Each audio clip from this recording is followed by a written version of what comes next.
So it turns out that Adam Schiff sent one of his staffers over to the Ukraine at the exact same time that he was tweeting out the allegations that were in the whistleblower's complaint.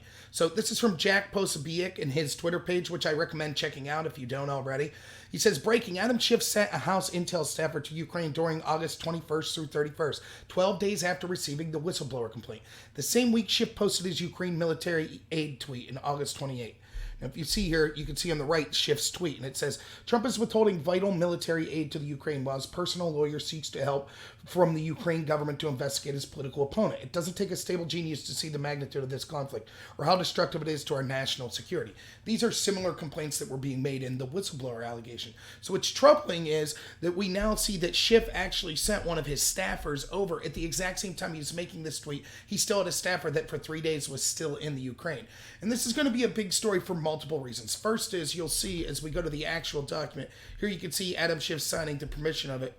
But let's see who went. The gentleman's name's Thomas Eager, and he's going to be one of the staff members for Schiff that was over there. You can see who's sponsoring it. It's the Atlantic Council. The Atlantic Council is an organization that's paid for by George Soros, and I'm going to get into more of them in a second.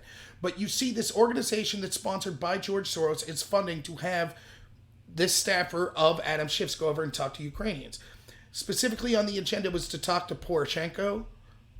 And there's a couple things I want to show you that I think are relevant to this. So there's a group of people that are going over. It wasn't just this staffer. There was a group from different agencies.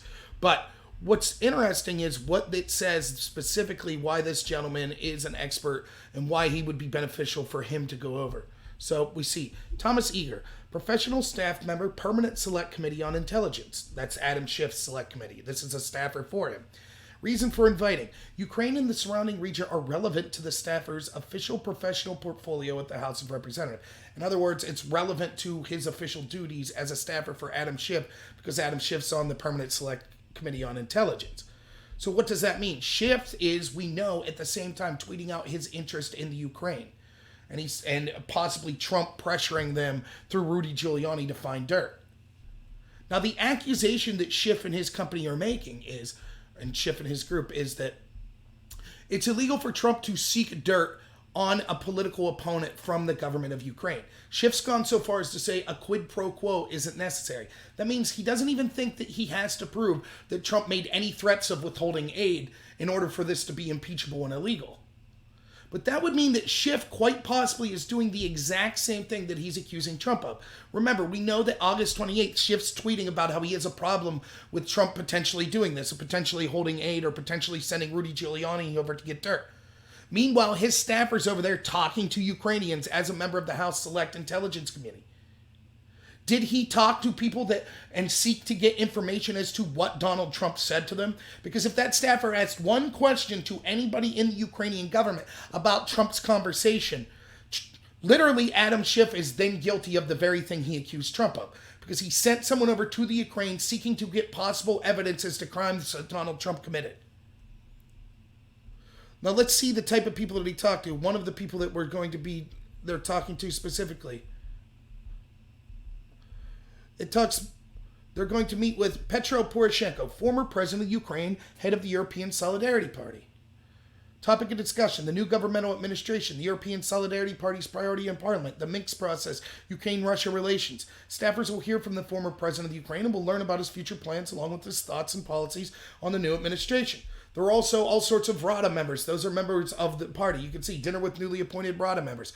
That's their parliament. They call it the Rada. And all sorts of other actual officials in the Ukrainian government they're meeting with.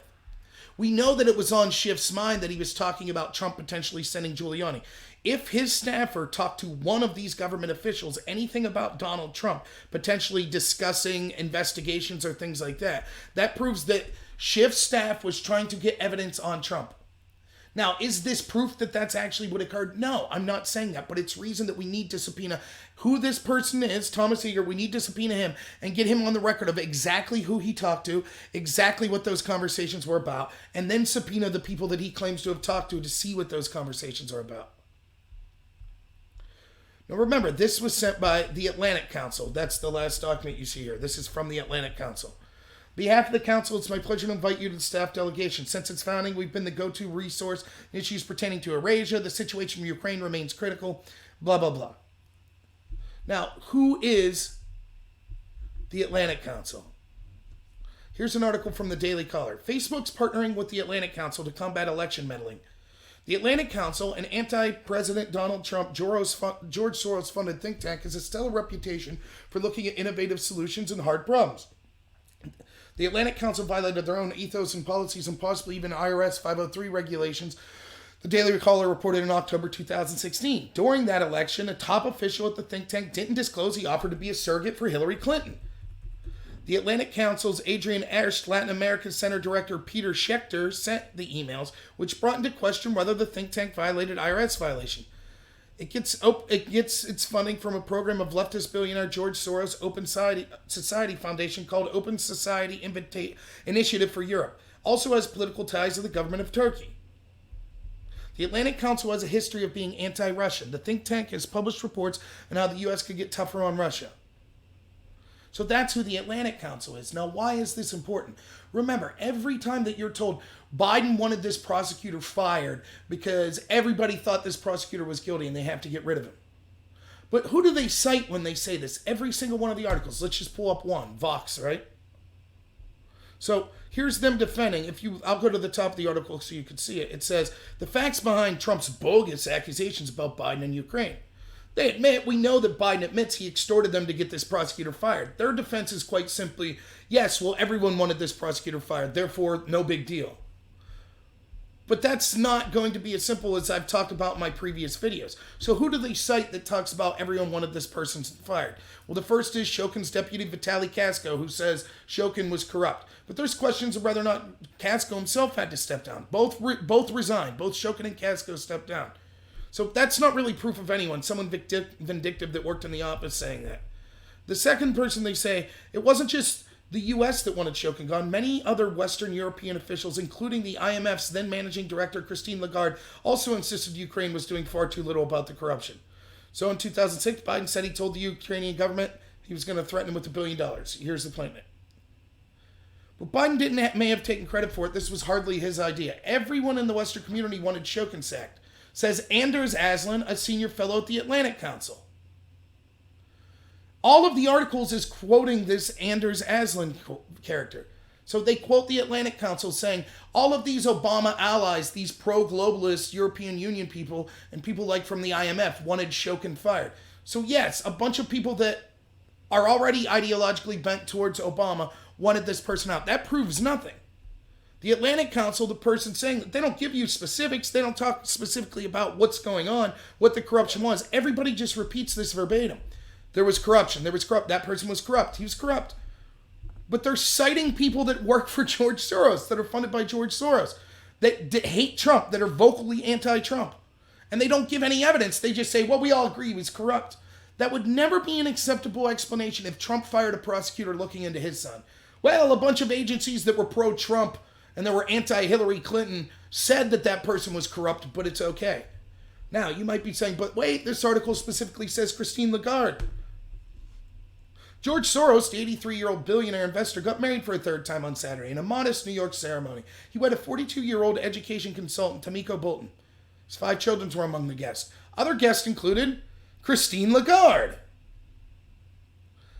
It's a big club. The Atlantic Council, Christine Lagarde, all of these Western interests that were allied with Obama, they're all saying this guy was corrupt, but they don't say why. We know that the Atlantic Council is funding a trip for one of Adam Schiff's staffers to go to the Ukraine at the exact same time that Adam Schiff's tweeting out, hey, it's terrible that Trump sent Guilliani to the Ukraine trying to get dirt. We know that Adam Schiff's claim is, even without a quid pro quo, if you're attempting to get dirt from the country of the Ukraine or a foreign country against your opponent, that's grounds for impeachment. So we need to find out what exactly Adam Schiff's staffer was talking to people over there while he was there. There's strong evidence, if Adam Schiff himself is greatly concerned in August 28th of 2019 and putting tweets out about this Giuliani trip and his staffers in that country at that moment, that there's probably a good reason to believe there's suspicion this staffer could have talked to someone in the Ukraine about the Trump meeting, about the Trump phone call, and about Giuliani being there. If that's the case, then Adam Schiff was seeking evidence from Donald Trump from Ukrainians. That means that he's also guilty and should be impeached as well, based on his own definition. So, hey, if you check out, I'll put the links below. If you like this, please like and subscribe. And I really encourage you to recommend me to some other people. I think I'm putting information out there that you don't see in a lot of other places. And I think that I'm trying to summarize this in a way that people can understand just how corrupt this entire situation is. So thanks everyone for listening, and have a good one.